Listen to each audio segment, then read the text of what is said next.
J'ai pas de retour. Nous allons reprendre les interviews, les rencontres, les lectures. Et j'ai le plaisir d'être avec Antoine Marielle, que chacun de vous connaît évidemment, chanteur, musicien, auteur, compositeur, interprète, créateur en 1978 du groupe culturel Diana Di L'Alba. Il a produit à ce jour plusieurs opus. Il est aussi professeur d'histoire, de langue corse. Il donne des cours de chant, d'ailleurs.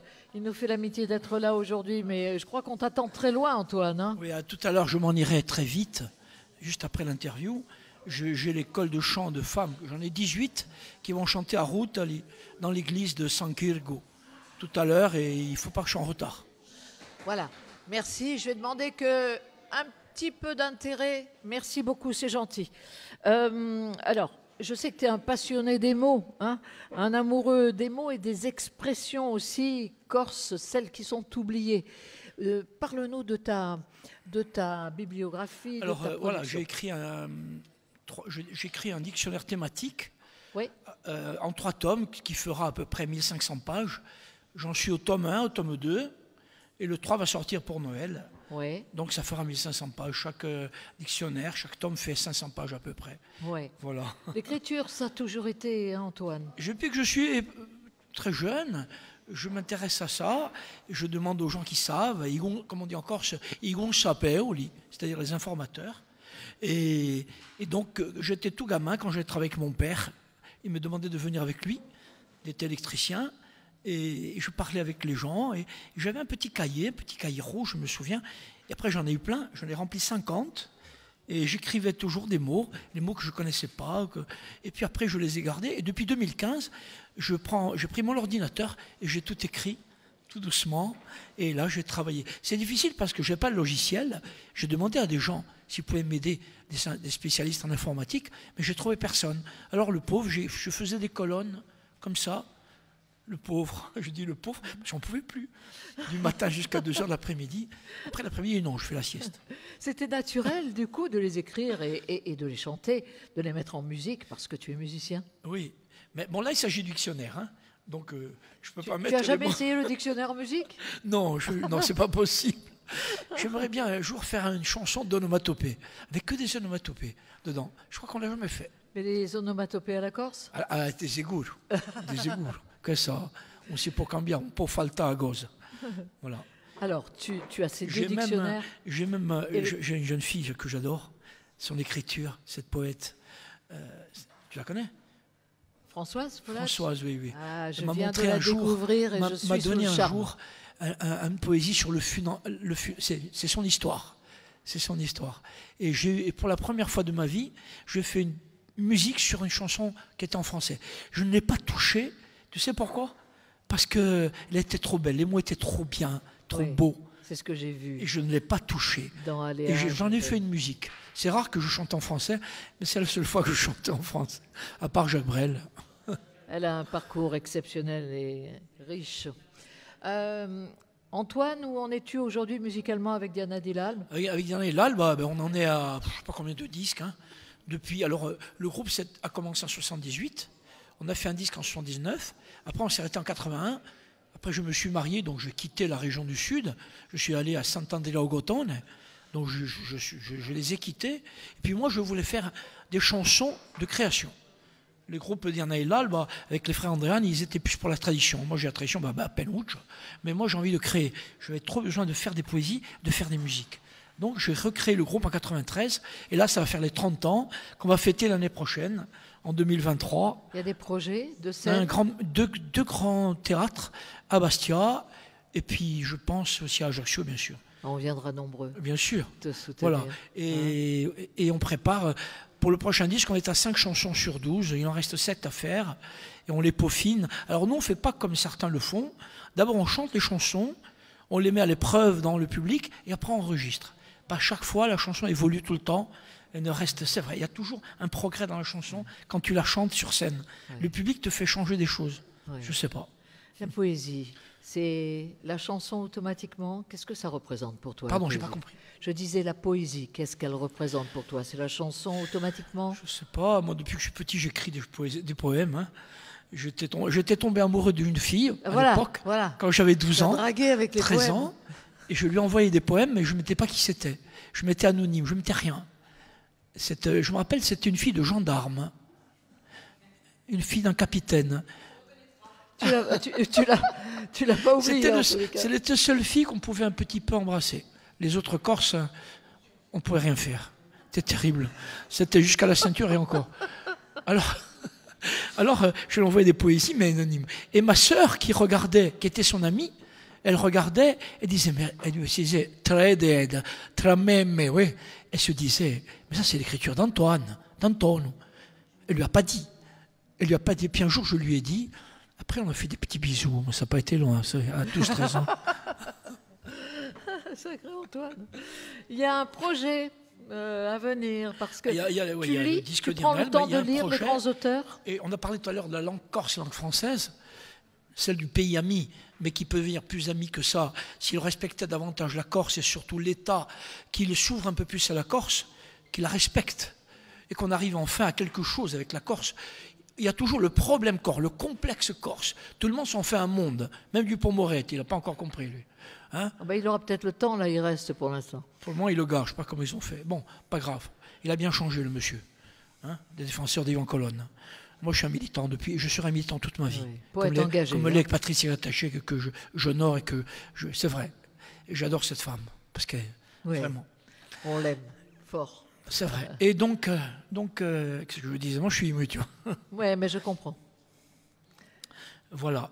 Je ne sais plus ce que je disais. Mais si, on était en train de parler de ton engagement. Oui. Et la poésie aujourd'hui... la poésie, c'est depuis que je vous dis, j'écrivais à cette petite jeune fille, elle avait 12-13 ans, et des mots d'amour, en corse ou en français. On a bien compris. On ne comprenait rien, parce qu'il dirait Pinsout. On en était aussi à ce projet d'écriture, j'ai un grand projet, de traduction. Voilà. Je me suis adonné à traduire les grands poètes français, Victor Hugo, de Mandela par exemple, Mallarmé, Rimbaud, Baudelaire, Verlaine, en Corse. Et j'en ai fait des musiques. J'en suis à la 7e musique sur 12, et je pense faire un disque de chansons, de ces chansons-là. Les grands poètes français traduits en Corse.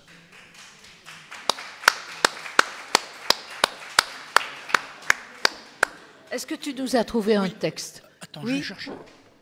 Voilà. Prends pas le dictionnaire. Hein. Antoine Marielli. Quel bonheur d'attendre cet album. Hein? Est-ce que tu vas l'interpréter avec ta fille? Et puis il y a autre chose aussi, un autre projet avec ma fille qui chante très bien, je trouve, même je le dis moi, tout le monde le dit. Elle chante en espagnol d'une façon incroyable, elle joue du violon depuis l'âge de 5 ans, et je vois qu'elle ne fait pas de disque, elle a 32 ans, 33 ans. Bon, et je vois que j'ai dit, Ovido, j'aurais tout fait, c'est una canzone, tu veux son disquette. Et je vais faire un disque avec elle, avec un groupe qui s'appelle Luna Dea. Il y a José Hers avec moi, qui est de Diana et l'Albe, elle et moi, et un projet pour Noël de 15 créations, dont une chanson que j'adore, une chanson qu'elle chante avec je sais pas moi, avec des intonations incroyables, une chanson sur le féminicide, une chanson qui s'appelle Canzone de Miedo, chanson qui fait peur. Et elle la chante avec on la pudanza, on a un crible. Donc elle sera dans le prochain disque à Noël, du premier disque de Luna Dea, un nouveau groupe. J'avais envie de faire ça avec ma fille pour lui faire un cadeau. Voilà. Bravo. Alors, qu'est-ce que tu vas nous lire? Je trouve qu'il n'y a pas eu il n'y a presque pas de chansons, de poésie. Je l'ai mise en musique. Bon, je ne vais pas la chanter ce soir. Sur les personnes, sur les vieux. Tu ne veux pas la chanter? Non, je ne la connais pas. J'ai oublié. D'accord. Non, j'ai oublié. Elle est dans mon téléphone. Il y a 200 chansons. Non, je n'ai pas de guitare. Bon. Ça s'appelle le regard des personnes âgées entre elles. Hein, je trouve que c'est les gens qui s'aiment par les yeux. Hein, je trouve que c'est très beau. Et j'ai vécu ça, j'ai vu d'abord mes grands-parents, et puis j'ai vu des personnes âgées que parfois on oublie, que parfois on est indifférent avec eux, trop indifférent. Et j'ai fait cette poésie qui s'appelle L'anima dell'occhio. Je vais vous la lire. Hein, voilà. Je ne traduis pas en français, moi. Dans tous les livres, il y a jamais de traduction. Comme ça oblige les gens à prendre des dictionnaires, à apprendre le corse. Excusez-moi, mais je le pense, je vous le dis. I occhi parlano e senza più di nuda parlano di Asovita, di si tempi scaduti, che tanto era beh, malgrado i frastorni, malgrado le fatiche, così dolci gli giorni. I occhi si parlano. I occhi ci dicono, vogliono raccontare le guerre, le sciagure, i stragi di Ocampà, le veglie allo fugone, le vole a tramandà e tutti i stalbatogli che la memoria sa. I occhi si parlano. I occhi ci contano tutte quelle adunite, sti giorni di domenica, sti momenti infiniti con tutta la famiglia in giro a un tavolino, solele con fratelli, mammoni e figlini. I occhi si parlano. I occhi palesano l'amore da tant'anni, che l'hanno tutte e due, senza retto o affanni. Ello li stringe a mano, una ola lenta, per ello è la sua anima, a sua dea, ad ammà. I occhi si parlano. I occhi sussurrano, non si capiano più, finché la vita dura, se lo vuole Gesù. Guardano verso il cielo, pensando alla gioventù, passato troppo in furia, ma oltre l'acqua su, i occhi si parlano. Antoine Mariel. Antoine, on va... Merci, tu vas me le dédicacer. Antoine, on va rappeler que le 23 juillet, tu seras en concert à Lugodinad, Oui. Avec la mairie de Ghisonaccia. Avec ma fille et José, avec Lunadé. Alors, il y a des gens qui vont déclamer des poésies, et entre les poésies, on jouera du violon, de l'accordéon diatonique, et on fera des paillettes, je ne sais pas, on va voir. Il y aura toujours un petit moment de respiration musicale, chantée aussi, bien sûr, et puis après le concert d'1h45 avec José et avec Cléo. Voilà. Tant qu'il y aura des stylos et des scènes. Tu es heureux, hein? C'est ça. Antoine Mariel, merci infiniment.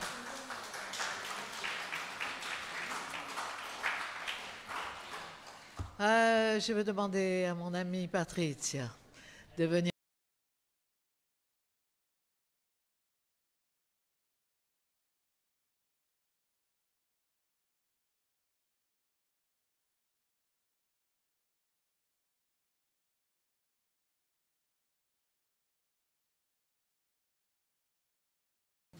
Chanteuse, poétesse, on dit la fierté de la Corse. Écrivaine de langue corse, comédienne, professeure certifiée de Corse à l'université. Toute l'île la connaît pour son art du chant polyphonique. Patrizia Gattagiega est chanteuse depuis le début des années 70, professeure certifiée de Corse depuis 91, année de la création de son diplôme CREP. Il y a une poétesse, une écrivaine de langue de Corse. En 92, tout bascule, sa carrière se fait internationale. Le monde découvre la polyphonie au féminin à l'occasion d'un certain 8 février des Jeux Olympiques d'Albertville. On ne se connaissait pas encore. J'étais responsable de la radio, de Radio France pour les Jeux Olympiques, Radio France Savoie. Et Patrizia, ce jour-là, chantait avec les Soledones. Et j'ai toujours beaucoup d'émotions à me souvenir de ce 8 février et ces danses signées découfflées.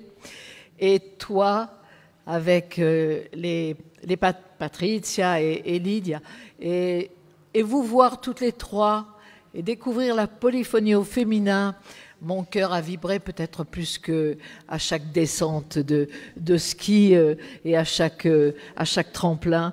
Ça a été un grand moment pour les Jeux Olympiques. Qu'est-ce que ça a changé? D'abord, merci d'être là, Patrizia. Qu'est-ce que ça a changé pour toi ce 8 février? Alors, d'abord, merci Evelyne et merci à tous et merci à Ostromer d'organiser ces rencontres qui sont nécessaires, je pense. Voilà. Et... Oui, on n'a pas beaucoup de public, mais on est heureux d'être d'entendre nous. On est heureux d'être là et je trouve que pour le village de Ventiseri et pour la Corse en général, c'est bien d'organiser ce genre de rencontre. Alors, qu'est-ce que ça a changé pour moi le 8 février ? Ça a été une étape dans mon parcours artistique, une étape importante parce que ce jour-là, la Corse... La polyphonie corse était offerte au monde pour la première fois. La retransmission en Mondovision a permis justement au monde entier d'entendre une polyphonie, même si c'était une polyphonie de création, rappelons-le.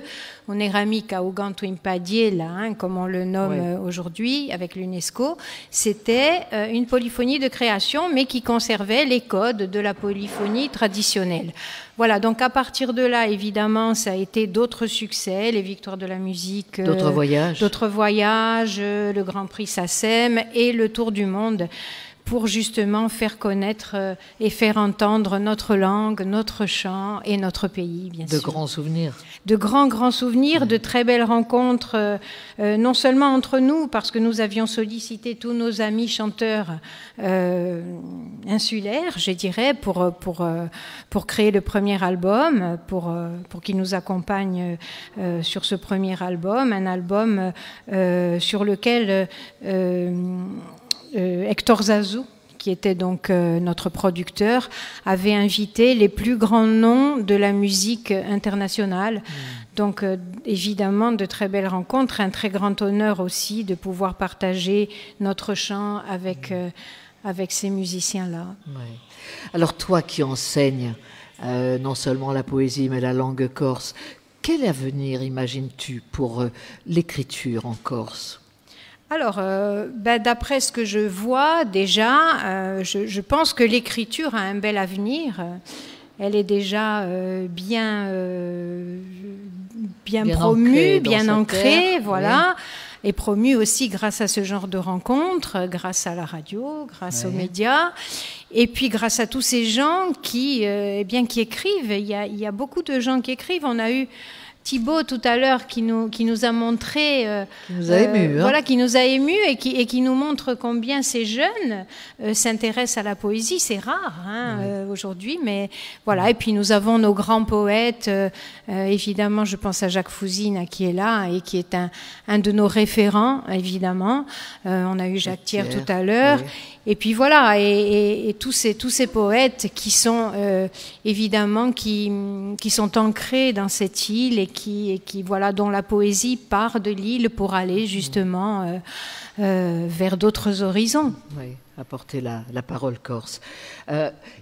Où vas-tu chercher en général ton inspiration ?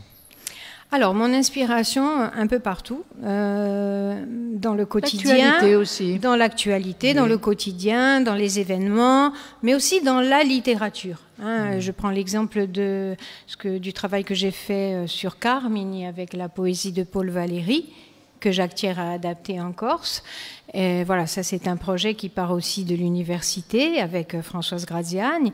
Le Digeni Sacritas, aussi une épopée qui avait été traduite du grec ancien par Paolo Odorico et dont j'ai adapté certains textes en Corse. Voilà, il y a l'histoire, il y a la littérature, il y a les événements, enfin il y a plein de choses. Il y a le mythe, justement, avec ce dernier disque inspiré du mythe de Noé. Ouais. Qui me donne un fil à dévider avec tous les mythes qui y sont liés. Alors, le nouvel album, il y a à l'intérieur des poètes, des auteurs ici, Jacques Thiers. Oui, oui. Et Jean-Bernard Ongiconi qui signe toutes les compositions. Tout à fait. Alors, nous avons co-composé cet album avec Jean-Bernard, qui est un complice depuis maintenant une vingtaine d'années. Et puis, Jacques m'a offert 4 textes. Donc, voilà. Et moi, j'ai écrit les autres sur, justement, tous ces mythes liés au personnage, à la figure de Noé. Alors il y a aussi un endroit sur lequel tu te réalises, c'est la scène, mais pas que la scène pour le chant, tu es aussi comédienne. Que ressens-tu quand tu te trouves comme ça et qu'il te faut donner des textes, d'autres aussi, et les mettre en valeur ? Alors pour moi, c'est différent du chant. C'est vrai que le chant, évidemment, j'ai commencé à chanter toute jeune et ça m'est très familier. J'ai beaucoup travaillé, le théâtre aussi, mais plus rarement. Hein. Donc c'est vrai que j'ai toujours un peu plus d'appréhension quand je dois interpréter un rôle, mais je le fais très volontiers parce que j'adore ça. J'aime beaucoup le théâtre et le fait de passer, par exemple, du théâtre humoristique au théâtre, voilà, au drame, à la tragédie. J'aime aussi camper tous ces personnages qui me portent et qui m'aident aussi dans mon écriture, dans mon épanouissement personnel. Voilà, tout ça c'est un cercle. C'est un cercle et j'apprécie la chance que j'ai de pouvoir aller justement comme ça un peu partout, toucher un peu à tout. Alors, tu es venu avec quelques-uns de tes livres. Oui. Où en es-tu? Quels sont les projets? Alors, mon prochain projet de recueil, c'est justement un recueil sur lequel on pourra trouver tous les textes de mes chansons depuis l'album Passagère, avec leur traduction, et aussi un argumentaire, c'est-à-dire comment j'ai écrit ces textes, pourquoi, ce qui m'a inspiré, etc. Parce que c'est vrai que, par exemple, dans ce dernier album, il n'y a pas de livret, de moins en moins. Vous savez que les disques aujourd'hui, on n'en achète plus, on lit encore moins les livrets. Donc j'ai envie de rendre à ces textes un écrin, un autre écrin, de leur donner un écrin, et voilà, et puis de les faire connaître à travers un ouvrage, parce que j'aime aussi le livre comme objet. En gestation, donc. Oui, c'est pratiquement terminé. Bon. Eh bien, écoute, on a ici la chance d'avoir ton album. On va pouvoir en écouter tout l'après-midi. Patricia, en ce moment, il y a de la douleur dans le monde. Oui. Je sais que tu es une grande poétesse. Comment vis-tu ces moments-là? Est-ce que tu as envie d'écrire sur ces moments douloureux? Alors, j'ai écrit sur ces moments douloureux qui m'ont particulièrement affectée. Voilà, je le dis, c'est le drame et la mort d'Ivan Colonna qui m'ont particulièrement affectée. Et j'ai écrit une chanson pour Ivan Colonna que j'ai offerte à Cantaubo Boulougours. Ça, c'était une chanson que j'avais écrite quand il a été interpellé et incarcéré. Donc, c'est une chanson qui dit, Chal Basimou Rio Didiviu Rizulan, et voilà, épouse ce silence et sur tes murs, mets-y des images de ton île et ça t'aidera à garder la foi une fois qu'il avait gardé, évidemment, puisque nous l'avons vu dans une petite vidéo. Et il était confiant. Et il était confiant, voilà, tout à fait. Donc, évidemment, ce sont des moments difficiles, mais où l'on se dit que la création peut nous aider à surmonter tout ça et peut nous aider justement à expulser aussi toute cette douleur qu'on peut éprouver, ces traumatismes, tout à fait, qui sont aussi des traumatismes collectifs. Oui. Tu nous as choisi un texte? Alors, moi, j'ai envie de vous chanter une chanson parce que c'est plus sympa. Oui. Donc, du coup, comme je peux interpréter un chant a cappella, j'ai choisi Aginta de Paul Valéry. Alors, si vous permettez, je vous le lis d'abord en français et ensuite je vous en offre la version chantée en corse. Donc, la ceinture que j'ai là sur mon téléphone, pardon, parce que, voilà. Alors, la ceinture. Quand le ciel couleur d'une joue laisse enfin les yeux le chérir, et qu'au point doré de périr, dans les roses, le temps se joue. Devant le muet de plaisir qu'enchaîne une telle peinture, dans une ombre à libre ceinture que le temps est près de saisir. Cette ceinture vagabonde fait dans le souffle aérien frémir le suprême lien de mon silence avec ce monde. Absent, présent, je suis bien seul et sombre, ô suave linceul. Voilà, donc maintenant je vais vous montrer ce que ça peut donner. C'est difficile ce que tu es en train de faire, parce que lire est une chose, et puis devant une communauté d'amis, une communauté de professionnels qui, comme toi, écrivent, se lever ou pas, oui, oui, j'imagine pour ta voix, et chanter a cappella, ça s'applaudit. Alors, merci. Est-ce que tu veux que je me mette devant le micro ou c'est pas la peine? Oh, peut-être c'est pas la peine. Tu veux que je te le tienne? Non, parce que je vais chanter. Je pense que c'est pas la peine, mais juste c'est pour Auguste. vous, si vous voulez prendre le son. Merci. O gelo colore di mascala ganduburu che lì la lisci non si sguardi nostri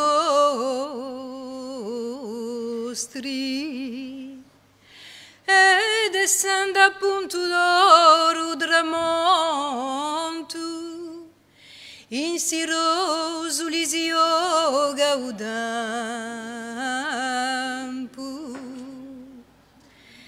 di betto alla bambana de mudo da ubiege chi sbota da su quadro binto in un'ombra guaso libera ginta chi udampo a momenti asarruba e quella ginta vagabonda fage in usofiu le stelle più trima usubra neliame io mo silenziu e quella ginta vagabonda fage in usofiu le stelle più trima usubra neliame io mo silenziu cusu mondo culandi e qui solo solo e te dru ma quanto dolce bare amorte culandi e qui solo solo e te dru ma quanto dolce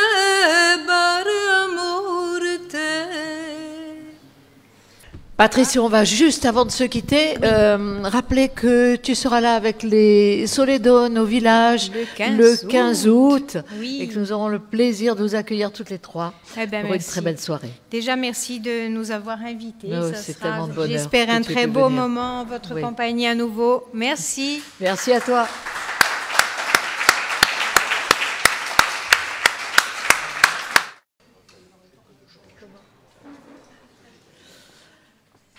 Nous allons continuer avec Dominique Pietri, auteur, mais pas que, diplômée en formation, communication, sciences du langage.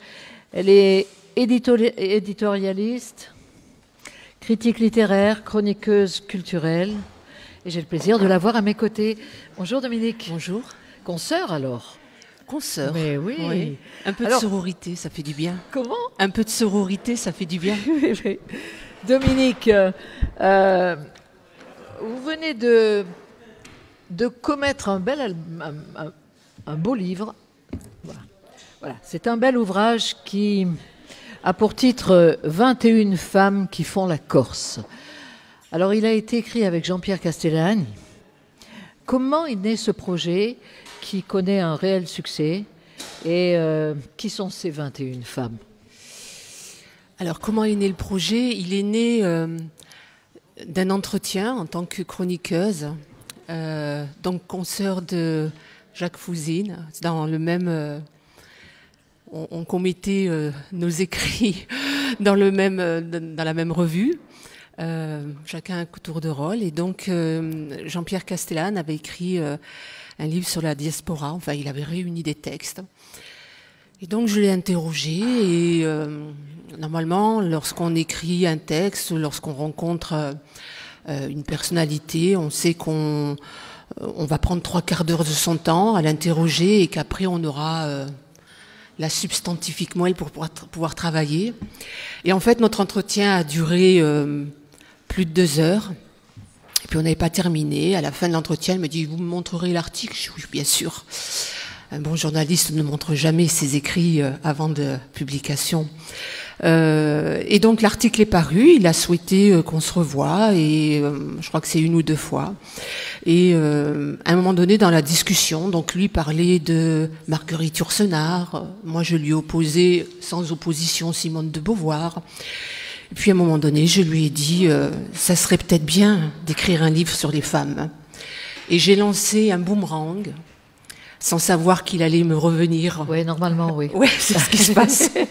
J'étais un peu incrédule. Et il en a parlé à Jean-Jacques Colonne, qui est notre éditeur.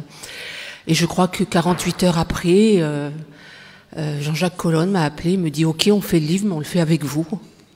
Donc, vous imaginez ma joie mêlée de détresse.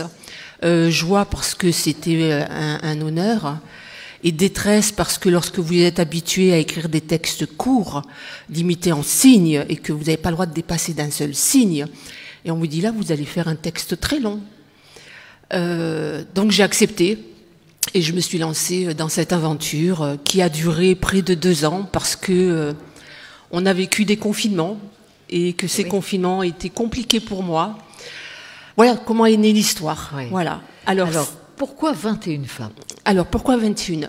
Alors, il y a l'histoire, et maintenant on est en train de construire une légende. Au départ, il devait y avoir entre 20 et 22 femmes, qu'on a choisies un peu partout dans toute la Corse, dans tous les milieux.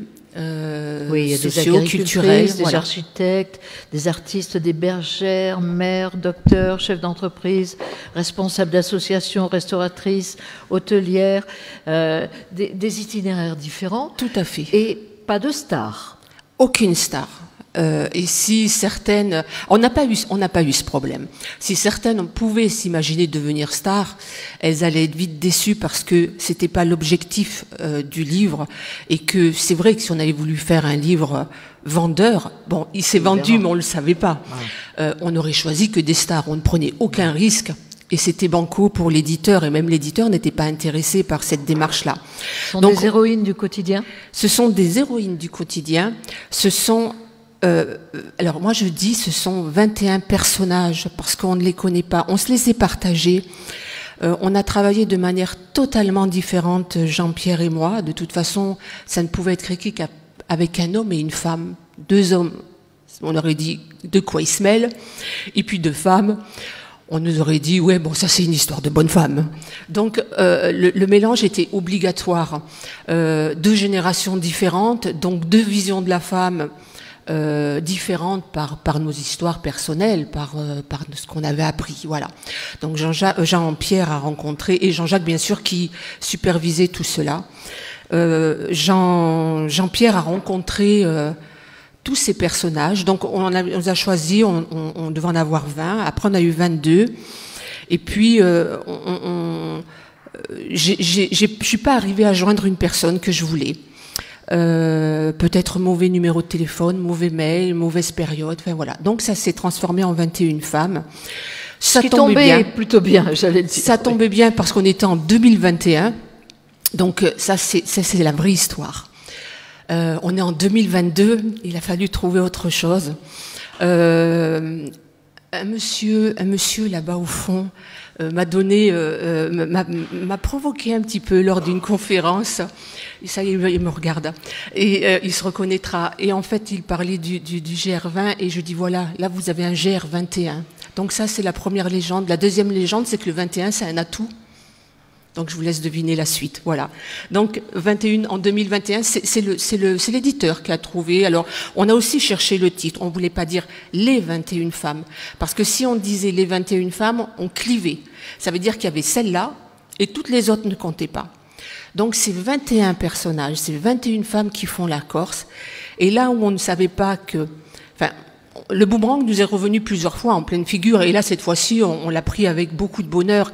C'est que on s'est rendu compte que ce livre vibrait dans les personnes qui le lisaient, et que hommes, femmes, enfants se retrouvaient dans ce livre.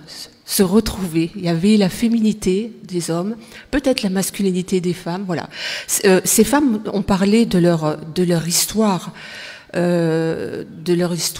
personnelle, avec les personnes, les familles qui les ont marquées, les amis. C'est ça qui était important. Et je crois que on l'a pas vu venir. Il y a eu un écho au fond des cœurs. Alors personnellement, est-ce qu'elles ont été, je vous coupe Dominique, oui. Mais est-ce qu'elles ont été étonnées d'être choisies? Oui, toutes. Pourquoi moi? Et moi je leur ai demandé pourquoi pas. Voilà, donc c'était la seule réponse. Alors il faut que je vous explique un peu ma démarche et ça va répondre à votre question. Ces femmes, donc Jean-Pierre a voulu les rencontrer, et puis Jean-Pierre Castellane est quelqu'un qui est connu. Moi, je suis totalement inconnue et je le vis très bien. J'étais dans l'invisibilité. Je vis un peu plus mal le fait de sortir et d'être dans la pénombre, mais voilà, ça fait partie du jeu. Donc ces femmes ne me connaissaient pas. C'est l'éditeur qui a pris contact avec elle. Il leur a dit, voilà, il y a Dominique Pietri qui va prendre contact avec vous. Donc ce que je dis chaque fois, prénom épicène, homme, femme, on ne sait pas. Et tout s'est passé sans qu'on se voie. On ne s'est jamais vu. Bon. Jamais. Les entretiens sont faits par téléphone. Je leur demandais de respecter 4 consignes. La première, c'est de choisir le lieu qu'elles souhaitaient. Que ça soit le matin, que ça soit l'après-midi, que ça soit le soir, le noir, c'est un beau lapsus, et d'être là pour moi, enfin c'est ce que je leur disais, pendant au moins 2 heures, 2 heures et demie. Donc ces entretiens qui ont duré minimum 10 heures, parfois 20 heures, où en fait, par téléphone, je crois que la seule question que je leur ai posée, c'est « Parlez-moi de vous ». Et après, elles ont déroulé leur film personnel. Et quelque part, je crois qu'elles ne me parlaient plus. Et c'est ça qui était très beau. Elles se parlaient à elles-mêmes, elles parlaient à leur famille, elles parlaient à leurs amis. De temps en temps, je disais 2-3 mots pour leur montrer que j'étais là, que j'étais vraiment dans une vraie écoute. Et elles m'ont parlé. Et elles sont allées, je crois, à l'essentiel de ce qu'elle voulait dire. Et c'est pour ça que ça pouvait pas être des portraits entre guillemets de stars où elles auraient parlé de tout ce qui brille, tout ce qui fait la vie au quotidien. Voilà. Et là, voilà. Donc ça a duré comme ça. Donc ça, c'était la deuxième chose. Troisième chose, évidemment, je leur ai dit vous ne lirez rien de ce que je vais écrire. Et quatrième chose, on les a réunis à la sortie du livre et on leur a donné le livre qu'elles n'avaient pas vu avant. Donc l'éditeur les a réunis tout ensemble. Nous, on est arrivés, on était un petit peu moins fiers parce qu'on ne savait pas comment ça allait se passer. On les a vus prendre le livre, un peu partir à droite, à gauche, pour essayer de voir ce qu'elles pouvaient dire, ce qu'on avait pu dire sur elles. Et après, on les a vus se dédicacer le livre entre elles. Et là, on s'est dit, ouh, il y a quelque chose qui ne va pas, mais quelque chose qui fait du bien. Ça veut dire que ce livre... elles se l'appropriaient dans le sens où l'histoire qu'elles étaient en train de découvrir était la leur et elles redécouvraient leur histoire. Et c'est ce qu'elles nous ont dit après. Elles me disent, je me suis redécouverte. Et même s'il y a des noms qui sont quelque peu connus dans ce livre, personne, et ça je l'atteste, je le signe, personne ne peut les connaître telles qu'elles se sont découvertes, elles se sont mises à nu. Donc pour nous, c'était du vrai bonheur quand vous ne connaissez pas la personne, que vous racontez toute votre vie, vous ne savez pas ce qu'elle va en faire. J'enregistrais, je leur disais en plus, attention, tout ce que vous me dites, je l'enregistre. Non pas pour moi, c'est quelque chose qui me rassurait, c'est-à-dire ma vraie peur dans ce livre, lorsque je l'ai écrit, puisqu'elle ne me connaissait pas, c'était d'être dans la trahison. Oui, de ne pas être fidèle à ce qu'elle avait dit. Ouais. Voilà. Et apparemment, on les a pas trahis, donc ça s'est bien passé.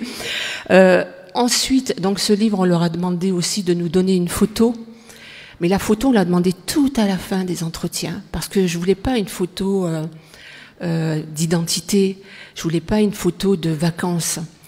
Mais comme elles avaient travaillé sur elles-mêmes en se racontant et en racontant leur famille, en racontant leur cheminement personnel, la photo qu'elles nous ont donnée, qui est parfois de mauvaise qualité, mais on s'en fiche, c'était pas un livre d'art, on n'avait pas cette intention-là. La photo se lit comme un texte, et le texte qui accompagne se regarde comme une photo.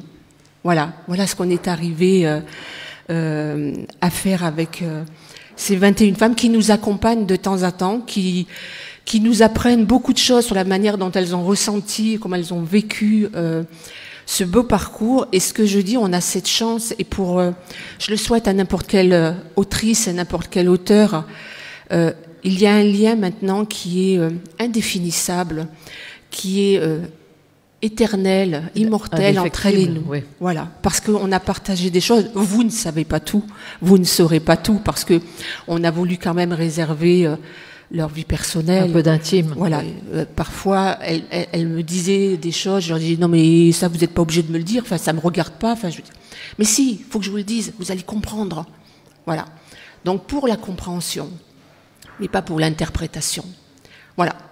Donc et c'est là peut-être je me suis demandé mais pourquoi on me propose de venir au Printemps des Poètes, et je vous en remercie infiniment, parce que je crois peut-être que dans chaque histoire, qu'elle soit féminine, qu'elle soit masculine, il y a beaucoup de poésie, il y a beaucoup de poétique, et la poésie, comme dit Jacques Rancière, c'est pas un langage, c'est une façon d'exprimer, d'aller peut-être à l'essentiel, et peut-être que c'est ce côté poétique qui touche et dont on est infiniment reconnaissant. Voilà. C'est nous qui sommes reconnaissants avec ces 21 femmes.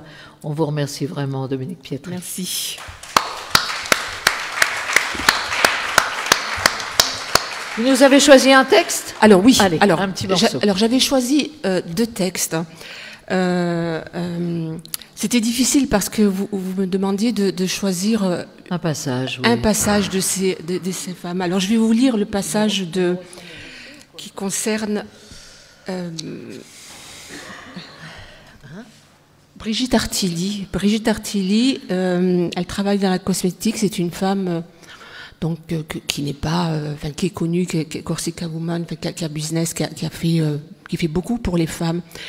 Et lorsqu'elle était lors d'une conférence, on n'est pas arrivé à déterminer, parce que c'est pas un livre, on ne sait pas ce que c'est. Et elle expliquait à la personne qui est présente, je ne sais pas ce que c'est, mais je sais qu'on en a besoin, et que j'en ai eu besoin. Et donc, on dit peut-être que maintenant, j'arrive à donner peut-être une partie du patrimoine. Voilà, il y a le patrimoine corse, et peut-être que c'est une des petites pierres, aussi petite soit-elle, qui va permettre à la Corse de mettre en valeur et mettre en avant son patrimoine. Et j'en suis très fière.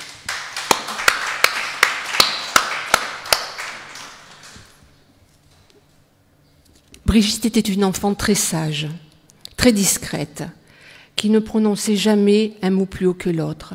Elle aimait la lecture et la musique. Ses valeurs refuge, au moins jusqu'à l'adolescence où elle reconnaît être devenue plus peste, plus rebelle. Une période où sa grande sœur Marie-France, de 18 ans son aînée, va jouer un rôle très important pour tempérer un excès d'humeur. Pas question pour cette grande sœur de devenir une maman bis, mais d'être la confidente, devenue nécessaire. Brigitte sourit de notre conversation et de ses confidences. Quand je lui en demande la raison, elle me répond qu'en se retournant sur quelques moments de son enfance, de son adolescence, elle prend soudainement conscience que son éducation a surtout été faite par des femmes qui l'ont entourée, protégée, aimée, et qu'elle a eu la chance de bénéficier d'une ouverture d'esprit peu courante, celle d'une mère qui a su affronter le regard des autres en partant avec ses 3 enfants, rejoindre un autre homme, celle d'une femme qui, tout en refaisant sa vie, continuera de s'occuper de son ex-compagnon, Vitali, jusqu'à son décès. Il restera son mari devant la loi. Un ex-compagnon dont Brigitte appellera toujours tonton. Vivre dans cette harmonie, dit-elle, totale, fut une chance fabuleuse, car même aujourd'hui, cette possibilité de vie familiale, sans conflit, reste à la marge. Cette absence de jalousie, de rancœur ou d'amertume fit dire à Brigitte qu'aujourd'hui certains problèmes pourraient être facilement évités ou réglés s'il y avait un peu plus d'ouverture d'esprit, de vraie liberté, de pensée, de bienveillance et de volonté d'aller à l'essentiel. Quand je regarde le monde actuel, dit-elle, je regrette que la communication soit plus basée sur l'émotion que sur le raisonnement. Dominique Pietri. Merci. Merci beaucoup. Merci beaucoup. Bravo. C'est au tour...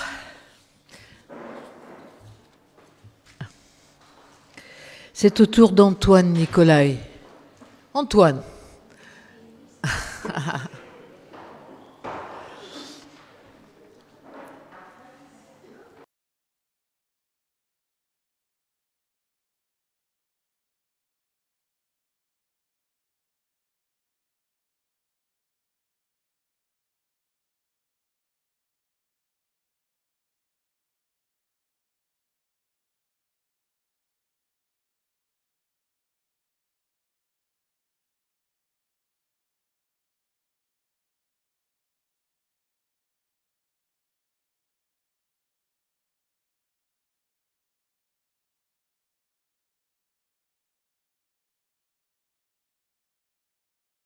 Antoine Nicolai est avec nous. Merci. Antoine, je vous connais si peu alors que je m'en excuse, du moins je vous demande de m'en excuser, mais j'ai cherché des biographies, j'ai pas vraiment... Je sais que vous avez été dans la formation pendant de très longues années. Parlez-moi de ça. C'est-à-dire que moi je suis venu à l'écriture en langue corse un petit peu par passion, hein. Mais je me considère comme un néophyte dans le domaine, hein, même si j'ai autour de moi un tas d'amis qui sont, eux, vraiment des auteurs appréciés et qui me servent d'exemple. C'est vrai, vous les lisez. Voilà. Bon, je ne les citerai pas tous, mais... Vous les lisez. Et j'ai cette passion de la langue parce que, vous voyez, je peux écrire en langue française, mais quand j'écris en langue corse, je ne sais pas, c'est des choses... On peut exprimer les choses avec des mots très courts et qui sont pleins de sens et pleins de, finalement, comme s'ils faisaient résonance aux sentiments. Voilà. Il faut choisir les mots justes. Et voilà. Pour moi, la langue corse, c'est ça. Or, j'y suis venu parce que je l'enseigne. Voilà, je l'enseigne dans le cadre de mon centre de formation. Et ça, c'est une véritable expérience de l'apprendre aux autres. Hein, oui, voilà, oui. voilà. Comment est né cet amour des mots pour vous? Parce que peut-être que, d'abord, j'avais l'amour de la langue française, qui est une langue que je maîtrise parfaitement aussi. Hein. Mais ça remonte aux années 70, lorsque j'étais enseignant à Marseille, voilà, et qu'avec un groupe d'amis, on avait décidé, dans un cadre associatif, de promouvoir la langue, hein, donc ça se trouvait à ce moment-là. Et à partir de ce moment-là, je la parlais et je la maîtrisais parfaitement à l'oral. Mais à l'écrit, bon, je l'ai découvert en 70. Et petit à petit, je m'y suis mis finalement à l'écrire. Et ça a été laborieux, il ne faut pas croire, c'est pas facile d'écrire en langue corse. Hein, oui, j'imagine. C'est pas évident. Maintenant, je pense la maîtriser, disons, plus ou moins. Voilà. Quels sont vos auteurs d'inspiration? Qui vous inspire parmi les grands auteurs, qu'ils soient corses, qu'ils soient français? C'est comme tous. Hein, lorsqu'on parle de poésie, la prose, c'est une chose. Hein. Pour moi, la prose, il faut qu'elle soit musicale. Hein, c'est-à-dire, c'est quelque chose... Il faut que ça sonne. Voilà, oui. Parce que pour moi, écrire... Vous aimez le rythme. Écrire, c'est presque écrire de la musique. Hein, voilà. Bon. Mais... comme tous, hein, on est sensible à Baudelaire, à Ronsard, etc., les premiers poèmes, etc., Victor Hugo, j'en passe, voilà. Est-ce qu'il y a des poèmes qui vous ont marqué au point de rester aujourd'hui en mémoire? Est-ce qu'il y a des poèmes? Les poèmes de Verlaine, évidemment, oui. Est-ce que vous en avez un en tête qui vous revient? J'ai assez peu de mémoire, finalement. Voilà. Mais écrire en langue corse, c'est quand même... c'est un travail minutieux. C'est à la fois facile et en même temps pas si évident. Hein. Voilà. Parce que si vous voulez traduire un texte écrit en français en langue corse, eh ben, c'est là où on se rend compte que c'est pas la même culture. Oui, puis vous pouvez pas faire de la traduction littéraire. Voilà, c'est pas la même résonance déjà. Hein, oui. Voilà. Donc moi, je m'en excuse, je n'ai rien amené. Est-ce que vous avez des projets encore aujourd'hui d'écriture? Oui, mais c'est épisodique. Par contre, je participe à tous les concours. C'est vrai. Ah ouais, comme ça me plaît. Voilà, ouais. Vous proposez des écrits, vous écrivez à cette occasion. Oui, là, vous participez à l'album de Michel Saint-Martin. Oui, déjà, oui. Mais là, là, c'était, comment dirais-je, une expérience familiale. Hein. Oui. Voilà. C'est une émotion supplémentaire que d'entendre ces textes en musique. Oui, oui. Oui. Voilà, j'ai écrit paroles et musique. Mais il faut dire que Michel, moi je l'ai connu toute petite. Je suis le tonton, mais je pourrais être son père en quelque sorte. Voilà, parce que on l'a élevé. Mais Michel, moi, lorsqu'elle m'a demandé d'écrire, comme elle l'a demandé à un tas de ses amis, et on s'est rappelé tous les deux que toute petite, elle avait une adoration pour le rouge-gorge. Donc je lui ai écrit au Betty Ross, etc. Donc c'est parti de là. Et puis après, j'ai continué sur ce rouge-gorge qui, pour moi, est un oiseau mythique qui me permet justement de m'exprimer. Oui. Voilà. Et les quelques livres que j'ai écrits sont des nouvelles policières avec en trame, finalement, ce rouge-gorge qui est un petit peu comme un fil conducteur. Comme une conscience, comme un guide. Oui, voilà. C'est ça, c'est voilà. ça. Voilà. Petit Jiminy Cricket, là, sur l'épaule. Voilà. Allez, on l'applaudit vraiment. Merci. Parce qu'il est avec nous aujourd'hui. Je m'excuse d'être Antoine aussi laconique. Nicolas. Non. Vous reviendrez avec des textes. Merci beaucoup. Je voudrais accueillir maintenant Françoise Folacci.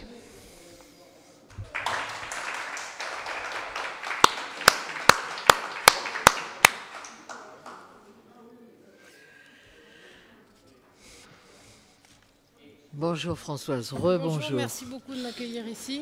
J'ai été très touchée par ce que vous écrivez. Alors après avoir exercé le métier de chirurgien dentiste, je vais vous résumer, pendant 22 ans, Françoise Folacci est victime d'un grave accident, éloignée de sa famille pendant plus de 3 ans, forcée d'abandonner sa carrière, toute sa vie est remise en cause. Durant ses interminables hospitalisations, elle découvre le monde de la poésie grâce à une rencontre fortuite, une amitié qui l'incite à se lancer elle-même dans l'écriture. Tout commence comme ça. Ça a été les aléas de la vie. C'est ça. Je suis venue à la poésie un peu par accident, c'est ce qu'on peut dire, puisque avant, j'ai jamais spécialement écrit. J'ai toujours bien aimé jouer avec les mots parce qu'avec mon père, c'était quelqu'un qui faisait beaucoup de jeux de mots et qui aimait bien faire des rimes et tout ça. Et quand j'étais petite, on s'amusait à faire des chansons comme ça, mais vraiment voilà, pour rire, quoi. Et après, mais j'avais jamais écrit. Et en fait, quand j'étais à l'hôpital, je me suis mis à lire beaucoup de poésie. Et je me suis rendu compte que c'était libérateur, en fait, que la poésie, ça permettait d'exprimer ses émotions. Et d'éloigner un peu les épreuves. Oui, et puis voilà. Alors, avant ça, j'étais jamais allée sur Facebook. Et puis là, je m'ennuyais un petit peu, donc je me suis dit, tiens, je vais aller voir sur Facebook.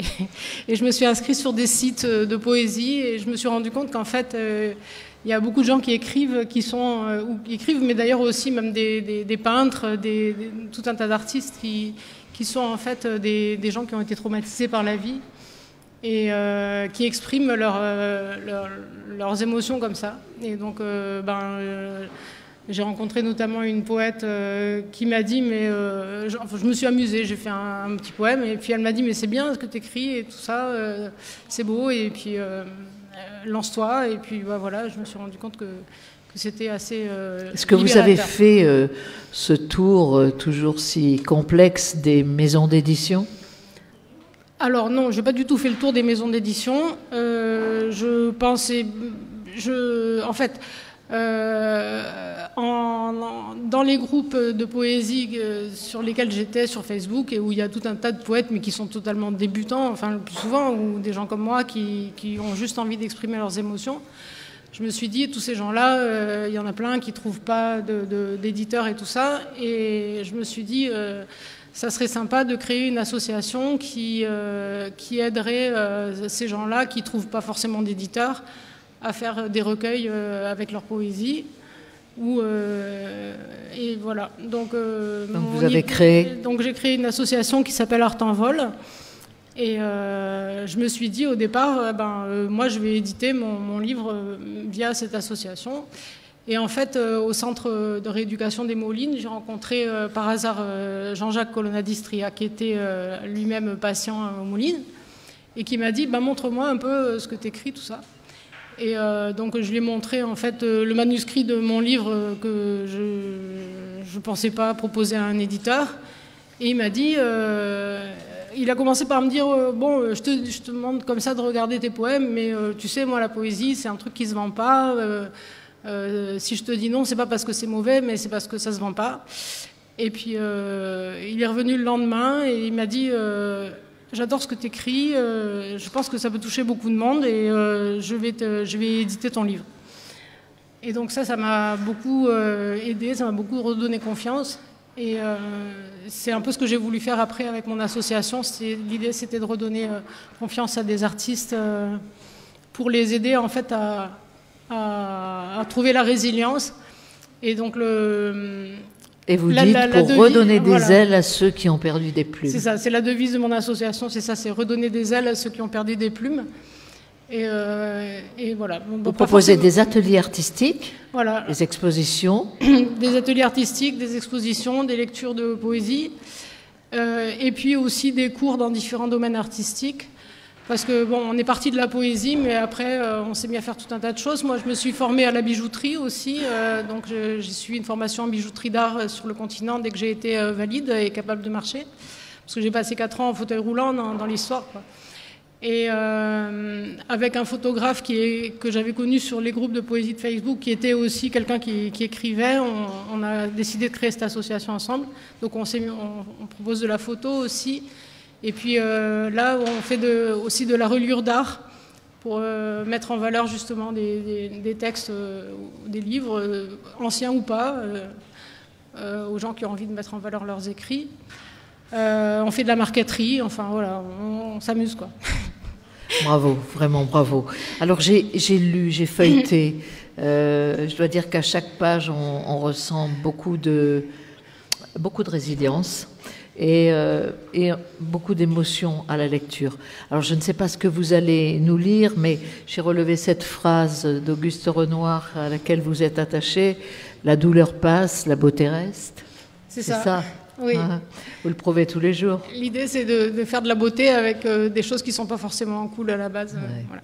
Et ce métier, alors que vous avez arrêté brutalement, vous le reprenez ? Ah non, je ne reprends pas. Je le reprends pas. Ça a été une période de ma vie, mais maintenant, j'ai tourné la page et je serais complètement. J'aurais pas du tout envie de recommencer. Maintenant, je me donne à 100% à tout ce qui est création et ça me convient tout à fait, quoi. Derrière Aléa, il y aura un autre recueil ? Alors, en fait, j'ai beaucoup écrit quand j'étais à l'hôpital. Mais moi j'écris avec mes tripes, donc c'est ce qui sort au moment où il y a des émotions. Et en fait, maintenant j'ai une vie qui roule un peu plus et j'écris moins. J'écris quand il y a vraiment des choses qui me touchent. Donc j'ai pas énormément écrit depuis. J'ai largement de quoi faire un recueil quand même, mais voilà, il y a Anne de Comines qui est directrice de collection chez Unicité qui m'a proposé d'éditer un livre. De le proposer aussi aux éditions Le Nouvel Athanor, parce que j'ai publié un texte dans Le Nouvel Athanor, avec Le Nouvel Athanor dans les Cahiers du Sens. Mais je sais pas, je me dis que je ferais peut-être mieux de publier quelque chose en Corse pour rester en Corse, quoi. Donc je me dis oui, pourquoi pas, soit éditer moi-même un prochain recueil via l'association, soit trouver un éditeur corse qui a envie de vous allez trouver. De publier, voilà. Vous allez mais trouver. Bon, voilà. C'est ce qu'on vous souhaite, Françoise Folacci. On va non seulement vous applaudir parce que je suis sûre que...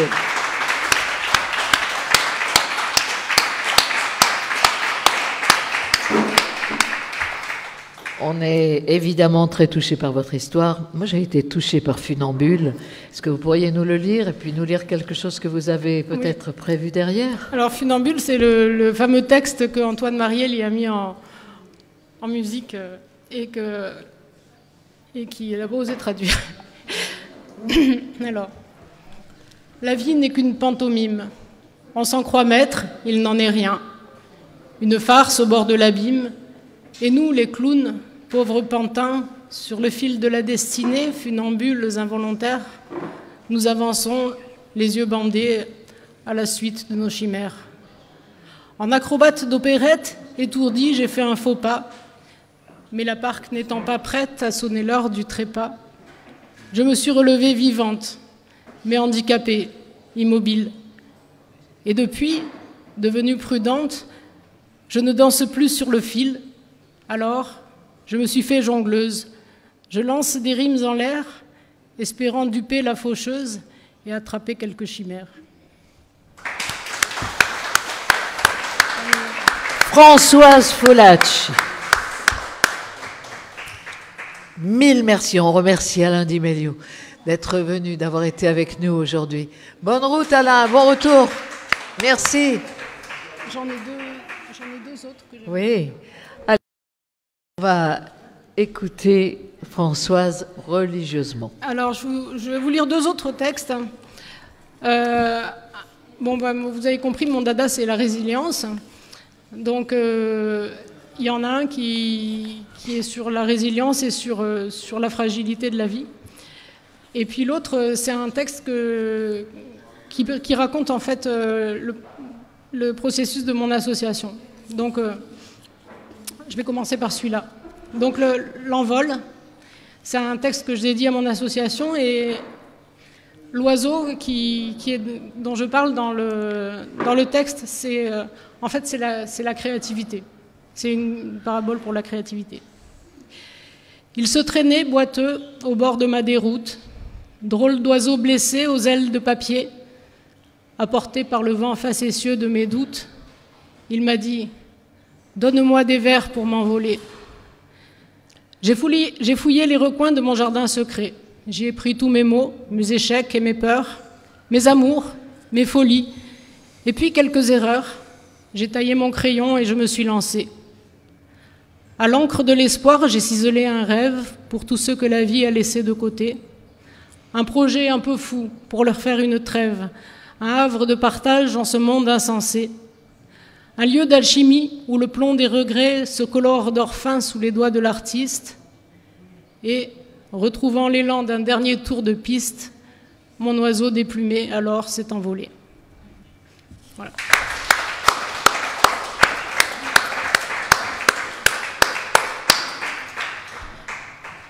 Et le dernier texte, c'est un texte sur l'éphémère et sur les leçons que j'ai tirées de la vie. Ça s'appelle Trinquons.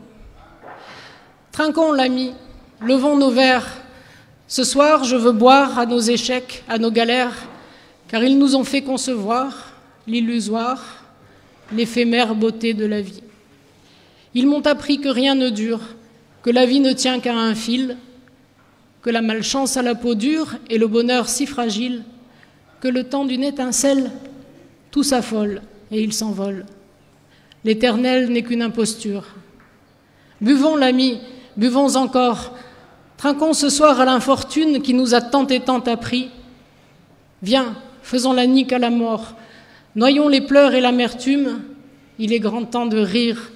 Profitons de l'instant. Seul compte le présent, le bonheur à saisir. Enivrons-nous ce soir, mon frère. Levons notre dernière coupe. Finissons-la jusqu'à la lie. À la santé de nos printemps et au retour de la lumière, obstinément, avant que ne vienne l'hiver et qu'il ne coupe définitivement le fil de nos vies. Françoise Folacci. Bonne continuation, Françoise, vraiment, au prochain recueil ou, voilà, en tous les cas, au prochain ouvrage. À bientôt.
C'est au tour de Xavier Casanova. Eh oui.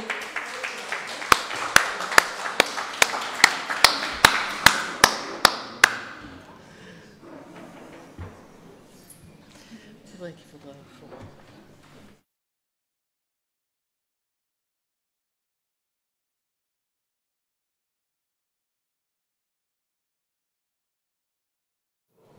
Bonjour Xavier. Bonjour. Alors bonjour à tous ceux que je n'ai pas salués, je pense qu'il ne doit pas y en avoir beaucoup. Et s'il en reste, bonjour à ceux que je n'ai pas salués. Vous avez pris le temps de le faire en déjeunant? Non? Vous êtes rencontrés en déjeunant? Mais bien sûr, bien sûr. Ce n'était rien d'autre qu'une figure de style. Ne sommes-nous pas les spécialistes de la figure de style?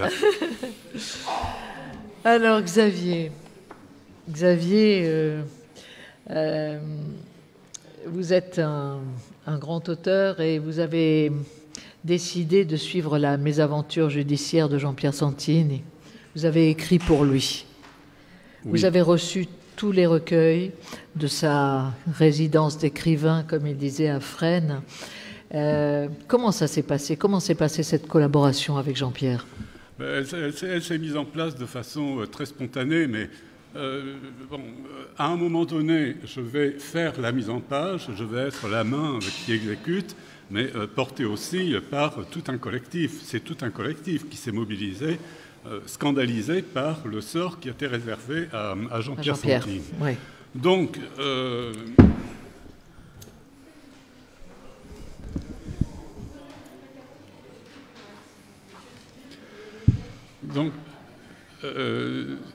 c'est tout un collectif qui s'est retrouvé scandalisé par le sort qui a été réservé à Jean-Pierre Santini. Donc, je ne suis rien d'autre qu'un petit maillon. Celui qui avait la compétence particulière qui permettait, au-delà de cette mobilisation, de passer à la réalisation de l'ouvrage. Mais de ce point de vue-là, ce n'est rien d'autre qu'un geste technique. Geste technique face à quelque chose qui nous a doublement sidérés, triplement sidéré. Première sidération, l'arrestation et les conditions de l'arrestation. Deuxième sidération, apprendre que Jean-Pierre avait pris la décision de se mettre en grève de la faim et de tenir cette position-là jusqu'à ce qui nous semblait être l'extrême limite. Voilà. Et la troisième sidération, c'est lorsque nous avons appris qu'il survivait par l'écriture et que nous avons appris qu'au bout de, pratiquement au moment de sa sortie de Fresnes, il a passé 3 mois, c'est ça? Il passe 3 mois à peu près. Il avait en 3 mois produit pas moins de 700 pages. Voilà. Alors c'était évidemment un grand défi de vouloir très rapidement publier ces 700 pages. Bon, évidemment... Tout à la fois, il y avait un travail à faire avec ces 700 pages. Vous n'avez pas publié, si, l'intégralité? Ah ben l'intégralité a été publiée. Les 700 pages sont là. Les 700 pages sont là. Alors il y a en fait 2 actions qui ont été lancées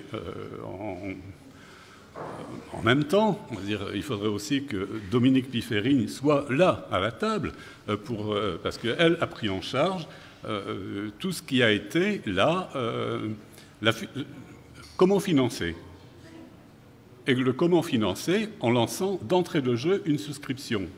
Et cette souscription fait que, au moment de donner le bon à tirer, les frais d'impression étaient, non seulement les frais d'impression étaient déjà couverts, mais en plus de ça, les frais d'expédition.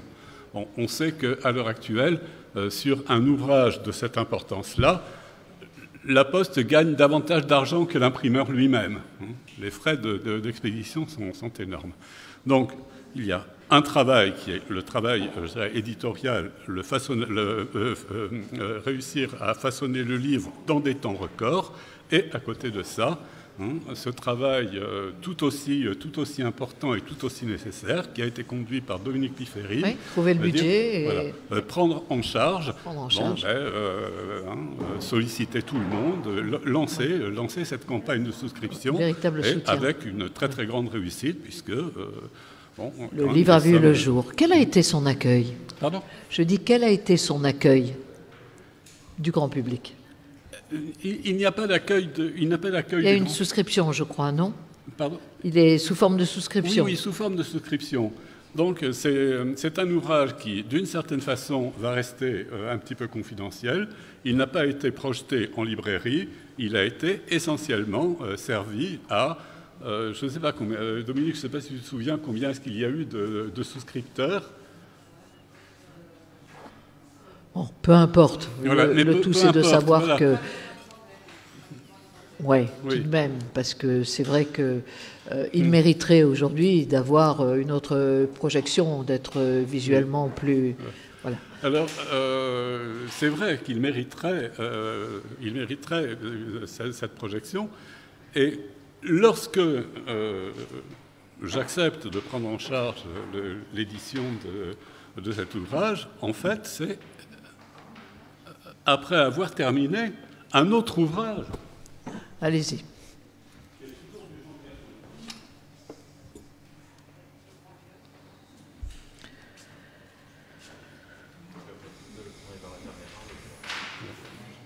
Voilà. Donc là, puisqu'on le voit à la un autre caméra, ouvrage. Jean-Pierre, on te salue puisque tu vas regarder cette vidéo. On te salue et puis on est très heureux aujourd'hui dans le cadre de cette première édition du Printemps des Poètes de présenter avec Xavier Casanova ce livre si important pour toi et qui t'a permis d'être et de continuer à être. Voilà. Allons-y. Donc, un ouvrage dans lequel il allait de soi que j'allais le plonger dedans, puisque je m'étais déjà plongé dans la réalisation de celui-là. Oui. Alors ça, c'est un ouvrage aussi qui ne va pas sortir en librairie, qui va avoir une très très mauvaise diffusion, parce qu'il va avoir le malheur de sortir très très exactement la veille du Covid. De toute cette période de confinement. Tout le monde, hein, tous les auteurs, tous les poètes, tous les artistes ont souffert de cette... Alors, je ne résiste pas au plaisir de la petite annonce commerciale. J'en ai quelques exemplaires. Faites-moi le plaisir d'en acheter un ou deux. Voilà. Allez, c'est noté. C'est noté, c'est noté. On va faire. Mais Jean-Pierre Santine est quand même un personnage très très attachant et un personnage à multiples facettes. Et avec chacune de ces facettes qui est une facette de poids et une facette très très attachante. Oui, et puis il a le mérite aussi d'avoir ouvert cette maison d'édition Fior di Carte qui permet aux auteurs d'être publiés.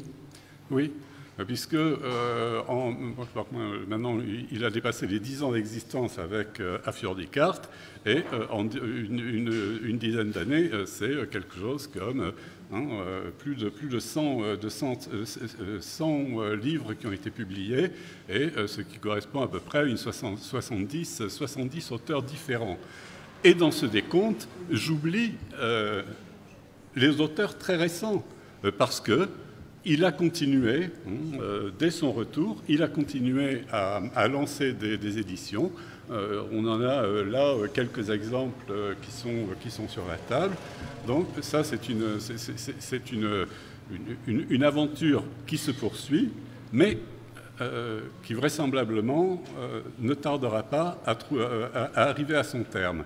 Je sais que j'ai entre les mains la finalisation d'un ouvrage qui sera un petit peu, dans son esprit, un petit peu le dernier qu'il lancera sur la table. N'oublions pas que c'est carrément une 70 auteurs qu'il a pu comme ça lancer sur la table et qui peuvent avoir le plaisir aujourd'hui de tenir entre les mains un ouvrage qui sanctionne un travail d'écriture. Et ça, c'est magnifique. Tout simplement. Voilà, Fresnes, résidence d'écrivain Jean-Pierre Santine, à Fior di Carte avec les mains de Xavier Casanova. Xavier, vous êtes venu avec un texte à lire. Dans quel livre l'avez-vous puisé ? Alors, tant qu'à faire, autant prendre dans ce qui a été publié par Jean-Pierre Santini lui-même, Oui. puisqu'il nous a fait... bon, là, c'est un ouvrage qui a été réalisé à 80 mains. Je ne sais pas combien ce qu'on en met pour écrire. Piano, je sais, mais pas pour écrire. Bon, 4 mains, on va dire 4 mains. Hein. Une espèce de pseudo-anthologie de textes de littérature corse qui n'existent pas. Oui. Oui, bon, c'était l'idée de départ, l'idée folle. Il nous manque quelque chose, par exemple, il nous manque une littérature picaresque. Eh bien, on va l'inventer. Bon, et on l'a inventé sous forme de pastiche. Alors, je ne vais pas lire ça. Je vais essayer d'aller du côté de la poésie. Vous me permettez quand même de chausser mes lunettes. Là, je me permets quand même de le faire. On en est tous là.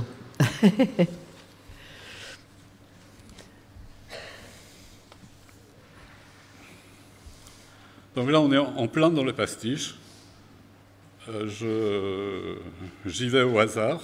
Je ne vais pas tout lire. Vous allez tout de suite reconnaître. Et si vous ne reconnaissez pas, vous pouvez toujours me poser la question. Je ne manquerai pas de vous égarer. Ainsi, toujours poussés vers de nombreux mirages, dans la guerre éternelle emportée sans retour, ne pourrons-nous jamais, parmi ces ravages, trouver la paix un seul jour. Au sac, la peine à peine a fini sa carrière, et dans les fonds promis que je devais avoir, regarde, je viens sans armes depuis le cimetière, toi qui les fis mouvoir. Bon, je n'en dis pas plus. La quasi-totalité du livre est de cette veine-là, c'est-à-dire en gros un jeu qui est un jeu très très amusant, qui consiste à prendre des textes, un petit peu textes phares de la littérature française, et à les corsiser. Bon, y compris à les corsiser en utilisant, je veux dire, les travers de la vision française sur la Corse, ses personnages, son histoire, voilà. Ces textes sont chaque fois accompagnés, donc là c'est plutôt ma propre intervention, comme dans une bonne anthologie, c'est accompagné d'un appareil critique.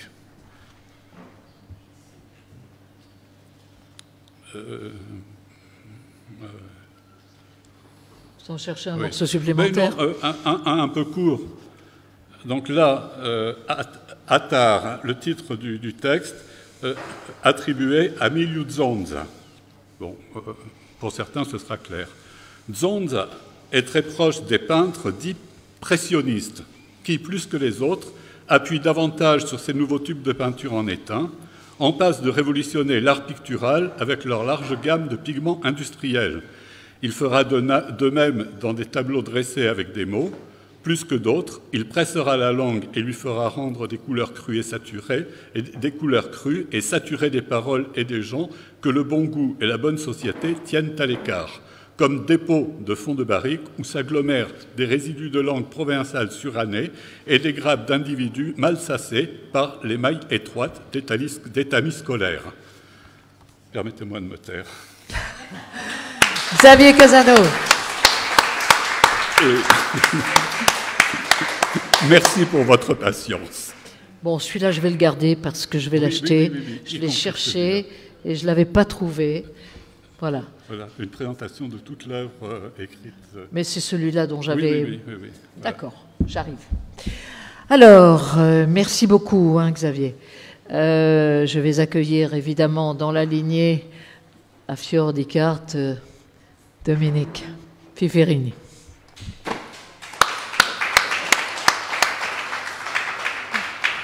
Alors Dominique est de Venaco. Oui. Elle est rentrée en Corse il y a quelques années, après des études de lettres, de sociologie, de management, une grande carrière, des années, 43 ans, au service de l'accompagnement des personnes dans leur parcours de vie, lorsqu'il n'a pas été simple. Ça nourrit une personne d'exercer ce métier-là. Oui, tout à fait. Je vais vous demander de vous rapprocher du micro. Un très long parcours qui a commencé par l'enseignement du français à des classes d'apprentissage sur Paris. Oui. Voilà. Il y a très longtemps, parce que je commence à avoir quelques années derrière moi. Et à l'époque, l'apprentissage aujourd'hui, c'est quelque chose... il faut se battre pour avoir un contrat d'apprentissage. C'est pas évident. Il faut vraiment faire ses preuves.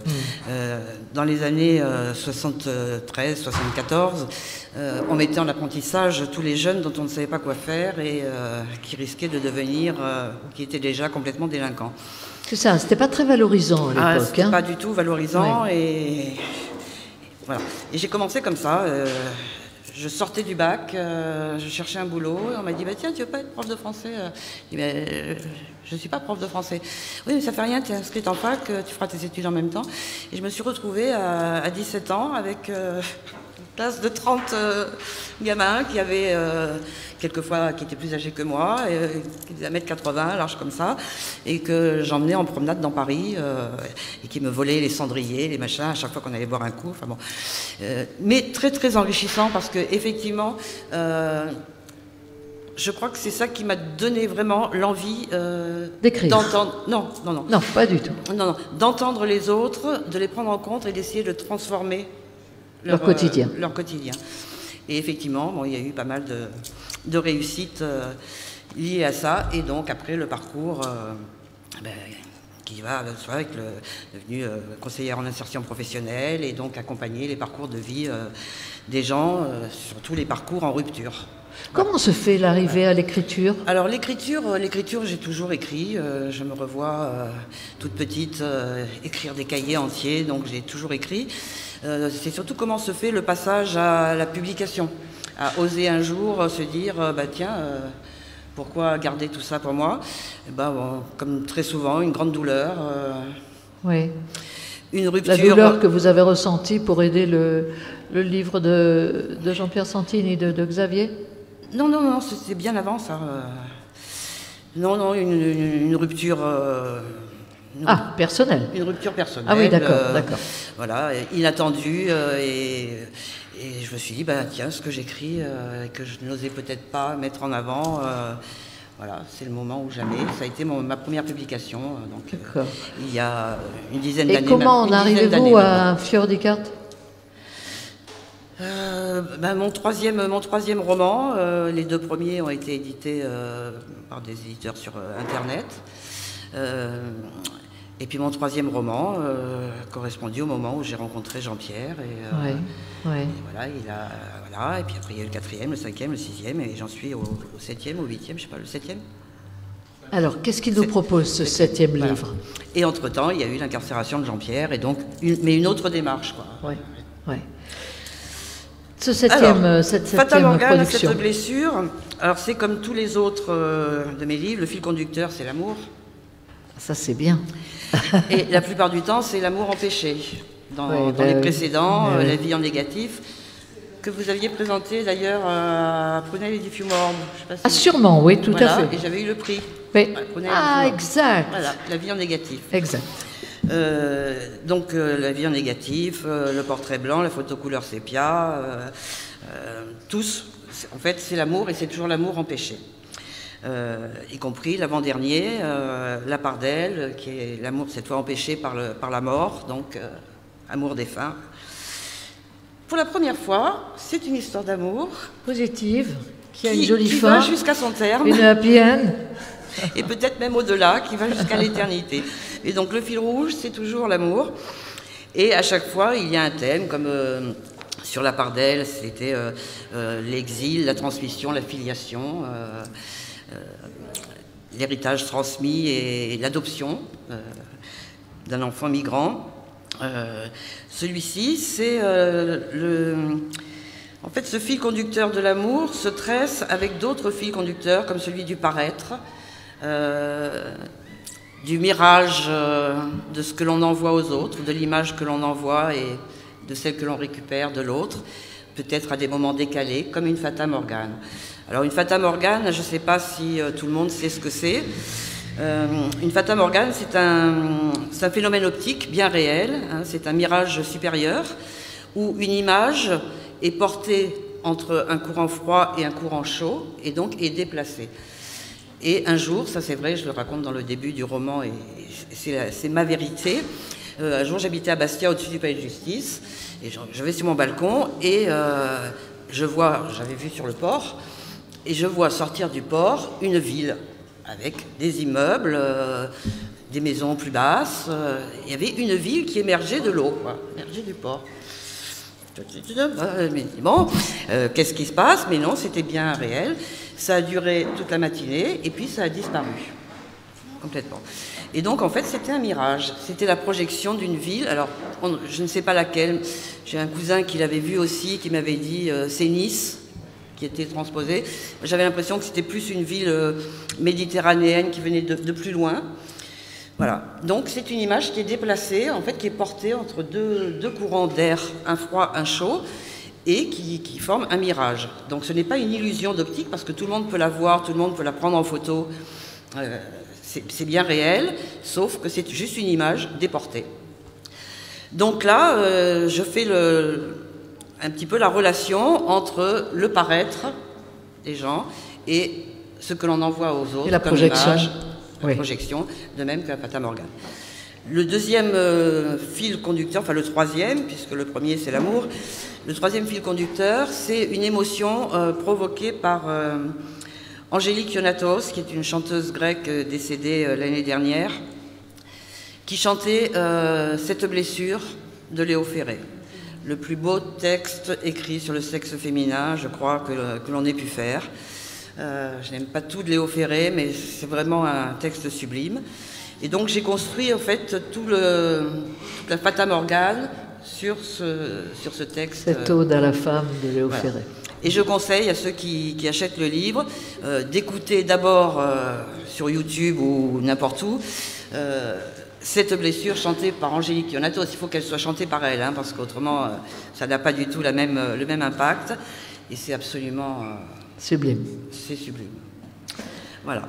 On va vous laisser, Dominique, nous lire un petit extrait. Ça va être compliqué, ça. Voilà.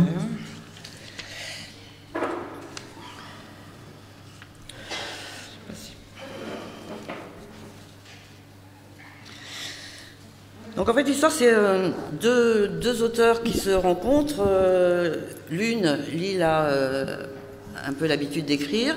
L'autre, Serge, est un professeur d'esthétique et de maquillage de cinéma qui vient d'écrire son premier roman qui est en fait l'histoire de sa vie et du maquillage, de l'esthétique, du cinéma, etc. Donc ils se retrouvent dans des assemblées comme ça où ils présentent leur ouvrage. Et donc là, l'extrait, ils sont là tous les deux. Serge déshabillait les passants d'un seul regard, devinant les formes modifiées par la chirurgie, critiquant les peaux trop brunes en hiver, débusquant l'âge sous un fond de teint trop couvrant, associant des ongles trop carrés ou trop peints à des traits de caractère vindicatifs ou trompeurs. Il offrait sa préférence aux formes parfois un peu lourdes mais libres sous le vêtement, se moquant des modes adoptés tant par les femmes que par les hommes, qui entravaient plus qu'elles ne libéraient et dénonçaient la similitude de leur appartenance comme marque rouge sur un troupeau.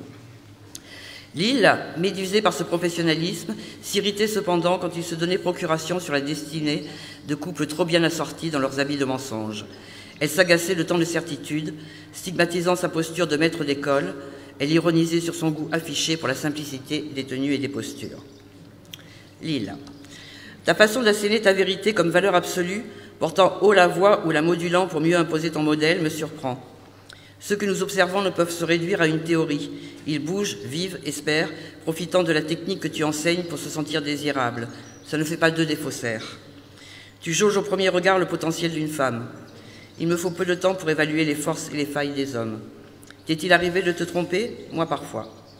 Je te pensais plus adepte d'une guêpière haut lacée que de la découverte aveugle d'un corps sans artifice, anguleux ou rond parfois, libre sous la négligente tenue d'une étoffe et seulement doté de la douceur infinie et naturelle de la peau. Faut que je dise un peu plus parce que sinon on ne va pas comprendre. Serge répond. Tu ne sais rien de mon rapport au corps. D'ailleurs, je n'ai pas maquillé que des femmes. Les hommes aussi ont besoin d'être révélés. Moi, le premier, j'aurais voulu qu'une main inconnue pare mon corps d'une autre qualité qu'une esthétique convenue. Tu ne sais rien de moi, Lille. Rien de mon inconfort au monde. Rien de ce qui m'a mené à créer des décors à ma vie, modifiables à l'envie, les insatisfaisants pour celui qui n'a jamais été vraiment aimé, pas même par sa mère, qui n'a accueilli ma naissance que comme une entrave à son existence, un arrêt prématuré de sa carrière de comédienne. Longtemps, je n'ai pas su si j'étais homme ou femme. Mon corps d'adolescent ne me convenait pas. Les femmes me plaisaient et je voulais leur ressembler, espérant ainsi attirer leur reconnaissance, leur amour, et peut-être, mais à l'époque je ne l'avais pas compris, me faire pardonner par ma mère la déception de mon genre. Je n'ai réalisé que beaucoup plus tard que mon sexe n'était pour rien dans le rejet de ma mère. C'était ma vie entière qui avait aliéné la sienne, un rôle qui ne lui convenait pas. C'est pourtant cette incertitude et cette crainte d'être une erreur, un vice de forme en somme, qui m'ont fait opter pour le métier d'esthéticien, puis de maquilleur de scène, me prévalant de la fonction pour apprivoiser ma peur. Pour moi, alors, l'expression de genre s'écartait des attentes traditionnelles. Une sorte de trouble émotionnel, un conflit de personnalité, voire un déni, m'ont conduit à jouer avec mon corps, le costumer, le maquiller, le recréer, tout en étant sexuellement attiré par les femmes. Ce n'est que très longtemps après avoir usé toutes les ficelles de la profession et avoir tenu entre mes mains autant d'hommes que de femmes, en espérance de transformation, que j'ai accepté l'impertinente gamme de ma personnalité. Tu vois, Lila, tu ne sais pas de quel marécage je sors. Dominique Piferini. Bravo. Bonne continuation. Merci beaucoup. Allez, nous allons passer à Dominique Meotavi. Il est là, Dominique?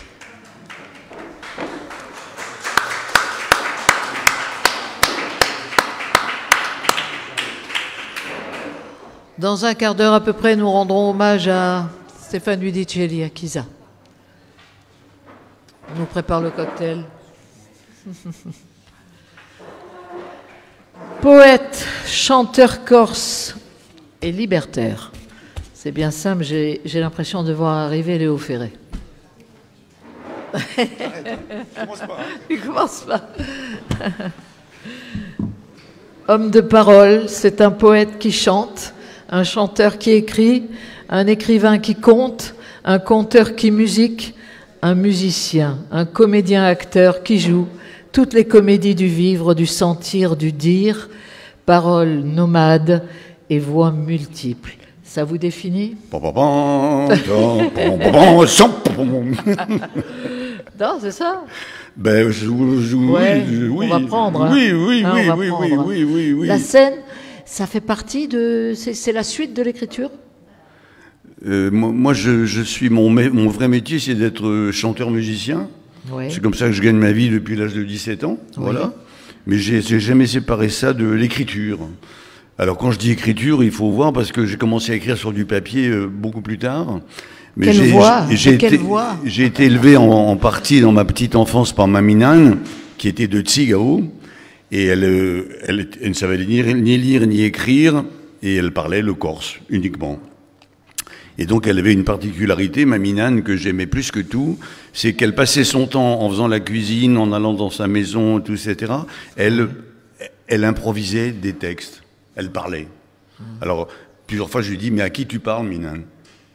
Elle dit, je me parle à moi. Et ça a déclenché tout le truc, et maintenant que je vieillis, je me rends compte que je suis exactement comme elle, en fait. Et ça donne des livres, hein, mais en fait, ce qui est important, c'est ce murmure intérieur. Enfin, quand je dis murmure, c'est plus qu'un murmure, souvent, cette espèce de... voilà, d'expression... de méditation intérieure, oui, qui est faite de mots.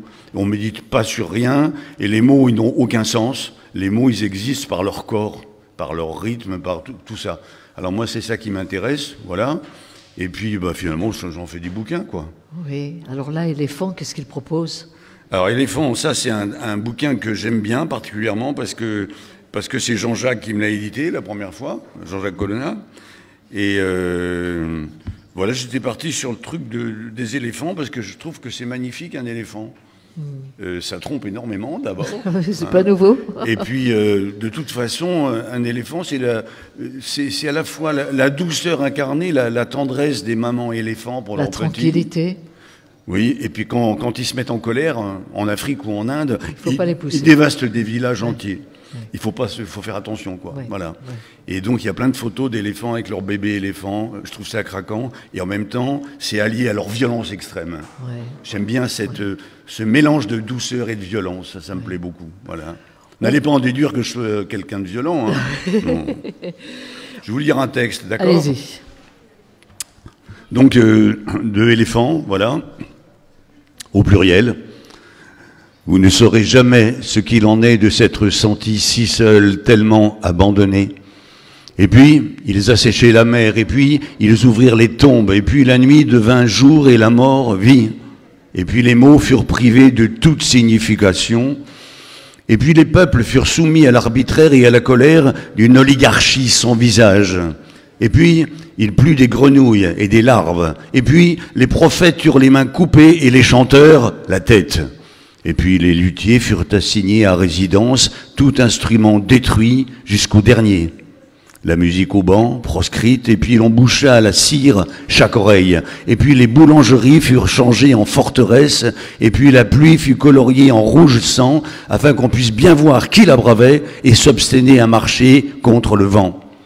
Et puis les cigarettes demeurent obligatoires à l'âge de 11 ans, chaque enfant son paquet, monopole d'État, et puis l'État fut aboli, et la jungle décrétée, sauf qu'il n'y avait plus d'arbres, plus le moindre arbrisseau, et puis les volcans furent sommés de fermer leur bouche, de se taire et de se tenir tranquilles, et puis les montagnes furent rasées, on y mit des parkings et des parcours santé, et puis la santé devint un délit passible d'une peine de 20 ans au minimum d'emprisonnement, et puis un matin, sans crier gare, ce fut le jour des éléphants. Voilà. Dominique Octave. Et puis je vous ai amené le dernier bouquin là, qui est sorti avec mon nom en couverture. Ouais. J'avais créé des relations très privilégiées avec un groupe de la Maison de la Poésie d'Amay. Amay, c'est à Bruxelles en fait. Il y avait Jean-Claude Cromlinck et Rio Di Maria. On a beaucoup communiqué par écrit, on s'est pratiquement jamais vu. Et puis ils m'ont dit il faut que tu fasses comme je l'avais raconté, toutes mes expériences à Bruxelles, où je suis beaucoup allé dans les années 70 et après. Il m'a dit, il faut que tu écrives un texte parce qu'on va faire un hommage à Bruxelles. Moi, je dis, avec plaisir, grand plaisir. Et puis, j'ai fait mon texte, je leur ai envoyé, et ils sont morts tous les deux dans la même année. Je dis pas que c'est à cause de moi qu'ils sont morts, hein. Mais ils sont morts, c'est un fait. Et alors, il y a eu Claude Donnet, qui a la maison d'édition Bleu d'encre, qui se situe dans une province... je vais dire province, je vais me faire engueuler, moi. Mais enfin, c'est en Belgique, mais près de la frontière française, voilà. Et donc, il a dit, moi, je veux publier ton bouquin. Alors, je vous lis un passage au hasard. Allez. Allez. Ah tiens, ça parle de mon ancêtre, en plus, c'est rigolo.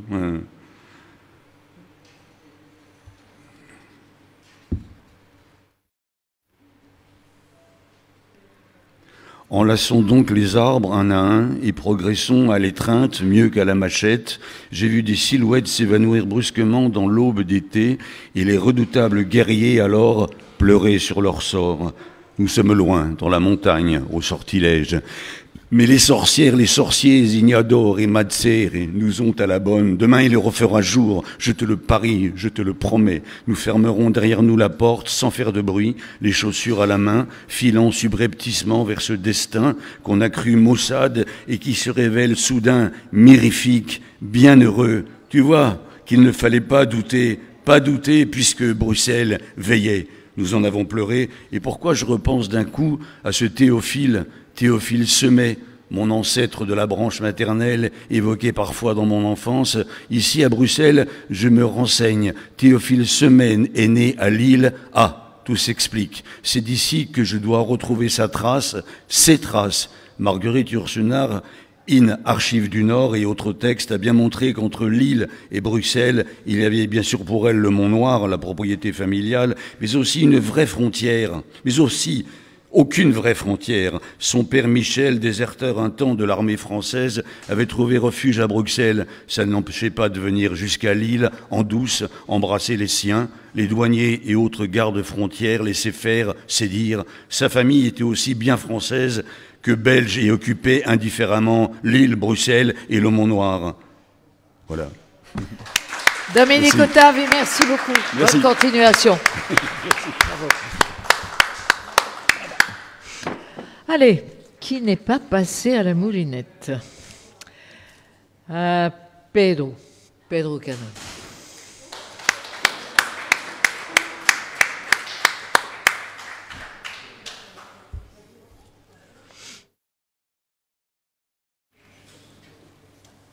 Merci d'être là, Pedro. Merci de l'invitation. Alors, auteur, compositeur, musicien, c'est formidable ça. Ça veut dire que vous écrivez, vous mettez en musique ou vous mettez en musique et vous écrivez? J'écris plus que je mets en musique, mais je le fais aussi de temps en temps selon le plaisir du moment. Oui. Vous vous produisez sur scène avec ce que vous écrivez? Alors, je ne suis pas tellement amateur de la scène. Moi, je suis plutôt justement dans la logique de l'écriture, et ce depuis très longtemps. Oui. Il m'est arrivé de faire quelques scènes, alors pas forcément en mon nom propre, mais avec des groupes, lorsque j'étais un tout petit peu plus jeune. Et puis, il y a eu ce projet incroyable avec les USA. Tout à fait. Et une chanteuse anglaise. Tout à fait, qui est née a posteriori d'un autre travail d'écriture et qui m'a offert un beau cadeau. Je me suis pris une petite gifle culturelle, ça m'a fait beaucoup de... Pourquoi une gifle culturelle? Parce que j'ai découvert des choses, un univers que je ne connaissais pas, et comme beaucoup, j'étais plutôt ancré dans des habitudes assez locales. Et là, j'ai découvert des gens qui fonctionnaient d'une manière différente. Donc ça m'a appris pas mal de choses et je suis content de cette expérience-là. Ouais. Ça m'a Alors apporté beaucoup. parlons de ce projet qui a abouti quand même, hein, Oui. et qui place la Corse au cœur d'une démarche humaniste. Hein, c'est ça, c'est un projet humain. Il y avait à la clé une chanson, un clip. Comment se fait ce projet? Il se fait avec la CDC? C'est un projet qui au départ est complètement improbable, et c'est un projet qui naît d'une proposition que je reçois de manière complètement inattendue par un ami qui a son épouse qui est une citoyenne américaine et qui est en contact avec notamment cette association qui s'appelle Peace Studio, qui est située sur New York et qui est dirigée par la demi-sœur de Barack Obama. Donc vous imaginez bien que quand je reçois ce coup de fil, au départ ça me paraît complètement improbable. On me demande de faire un texte, une chanson qui parle de paix. Donc je compose cette chanson, je l'envoie avec pas forcément la certitude que ce sera retenu. Et puis en écho, on a cette réponse qui est assez rapide, qui dit c'est super, on a trouvé une artiste qui aimerait collaborer, et naît ce projet avec une artiste fabuleuse qui s'appelle Brit Hewitt, qui est basée sur New York, qui est issue de la Juilliard School, qui est une grande école de musique et d'art dramatique à New York. Oui. Donc ça marque quand même une grande période dans votre vie. C'est une belle réussite. Hein? Oui, parce que surtout, moi j'ai plutôt l'habitude d'apprécier la discrétion. Oui. Donc c'est un truc qui est un petit peu improbable. Vous avez souhaité renouveler l'expérience? On s'est inscrit dans une espèce de continuité. On a le projet de continuer, mais je suis toujours lent un peu à la démarche, mais c'est dans les tubes. On essaye de continuer à faire quelque chose ensemble. On est toujours en contact. Alors, aujourd'hui, qu'est-ce que vous nous proposez? Il y a une publication, je vois. Tout à fait. C'est la seule publication à ce jour que j'ai pu produire. Bon, il y en a d'autres qui sont en cours d'écriture. C'est un recueil. On ne vit pas de ça. Vous avez un métier à côté? Je suis formateur en langue corse, après on en vit mais différemment. C'est sûr que quand on écrit déjà de la poésie de façon générale, on a bien vu que c'était difficile. Comme c'est le premier, vous avez automatiquement un métier à côté. Tout à fait, c'est nécessaire. Et la poésie corse, c'est encore plus compliqué puisque ce sont des œuvres qui se diffusent dans un univers qui est quand même assez restreint. Oui. Mais on en vit d'une autre manière. Voilà, on se nourrit de ce qu'on entend des autres et de ce qu'on produit soi-même. Voilà. Bien. Alors, de quoi parle ce livre? Alors, c'est un melting pot d'un peu de tous les sujets. C'est un recueil de poésie. C'est un recueil de poésie, donc qui parle de mes expériences personnelles, qui sont de nature diverse. Souvent, là, on l'a entendu à plusieurs reprises, on a beaucoup parlé de résilience. Ça m'a marqué au cours de toutes vos prises de parole. J'ai essayé de faire des poésies résilientes. Je ne sais pas si j'y suis parvenu, mais qui traitent d'un peu tous les sujets. On parle d'amour, on y parle de politique aussi, d'espoir. D'épreuves de façon générale, de transformation par l'épreuve. J'ai essayé d'illustrer tout ça dans ce petit recueil. Voilà. Bien. Donc l'humain, toujours Pedro. L'humain au centre de tout, parce que je pense que c'est une valeur qui est importante en Corse. On est un peuple qui est profondément enraciné d'abord dans un imaginaire qui me paraît assez profond. Et malgré les épisodes qu'on vit, Tout au cours de l'histoire de la Corse, on est profondément attaché à tout ce qui touche à l'humain. On le voit dans notre histoire. Comment voyez-vous l'avenir de l'écriture en langue corse? L'avenir de l'écriture en langue corse, je pense qu'elle est fondamentalement enracinée dans une logique d'espoir. Aujourd'hui, bien que tout ne soit pas fait, bien qu'il reste beaucoup de choses à faire, tout ce qu'a pu produire le Riacuiste au cours des années 70, 80 et dans la continuité ensuite dans les années 90, 2000 a permis de créer de nouvelles générations d'artistes, de poètes, de poétesses qui continuent d'œuvrer à produire quelque chose, à créer. On en parlait tout à l'heure. On est quand même une île où c'est fascinant. Il y a beaucoup de créations. Il y a beaucoup d'artistes. Donc il faut continuer. Beaucoup de travail, mais il faut continuer. À créer des salons qui vous réunissent, à créer des manifestations qui mettent la langue en valeur. Tout à fait. Et ce genre de manifestations sont de beaux exemples. Et la transmission. C'est vraiment super de produire des choses comme ça dans les villages et de pouvoir faire en sorte que les gens se rencontrent et échangent leurs créations. C'est super. Ce qui est magique, c'est de vous voir ici, tous ensemble. Merci beaucoup, Pedro. Un petit morceau? Tout à fait. Allez. Alors c'est justement une poésie qui parle d'histoire, hein, oui. qui parle d'espoir pour la Corse. Hein. Alors le titre, Ti va radio alta, Nantalimazzu di sale e non abissi di più scuri, sopra la tundice sigretto e l'arcano femminile, di pedradure di calcina, fissa l'infinita azzurri, ti peserà di stantaradu in ariulato campanile. Di dumoso come condanna all'antiche intrappolature, ti verrà di vanale acceso ad avvia l'ingratuvile, e tutta di seda e di stelle a rompe d'ogni cicature, e ripe di ignorantagine e cuniscenze mezzanile. O lume fiore di ginestra sempre a sciumà qualche muscu, o tu la me pedra superba lisciata le sulane, porta di qui i miei rigreti sinamenta mare truscu, di tutte quelle le mie pene, fattine du sette culane. Chi domani al sole biu e quelle radio all'altipiani e ai punte più soprane sposerà all'infinito e quando all'ore di stelle bianchici saranno i miei pani ti va radio cittadella da bardali concibito. Merci beaucoup, Pedro Cadon.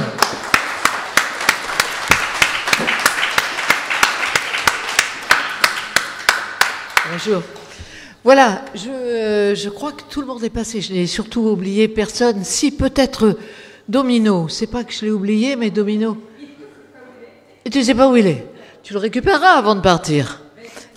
Bon, alors vous savez, nous allons rendre hommage à Stéphane Dudicelli qui nous quittait il y a 1 an, presque jour pour jour, en ce mois de mai. Nous ferons ça à l'extérieur. Vous êtes attendus tous pour un moment de l'amitié, un cocktail qui vous sera proposé, et nous rendrons hommage avec ses enfants, avec, je crois que monsieur le maire de Kisa est là, donc soyez des nôtres, et puis d'ores et déjà merci pour tout.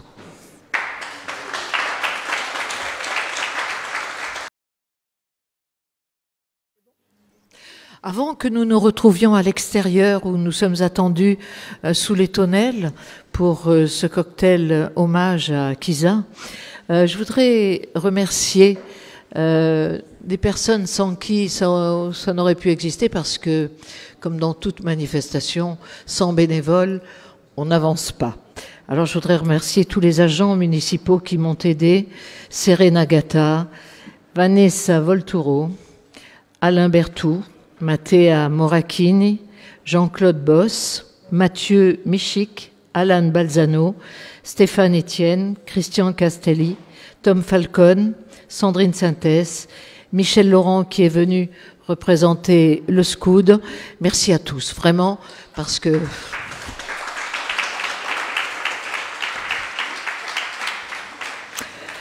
Et merci à monsieur le maire de Vingt-Isère, je ne sais pas où est passé François, mais vraiment...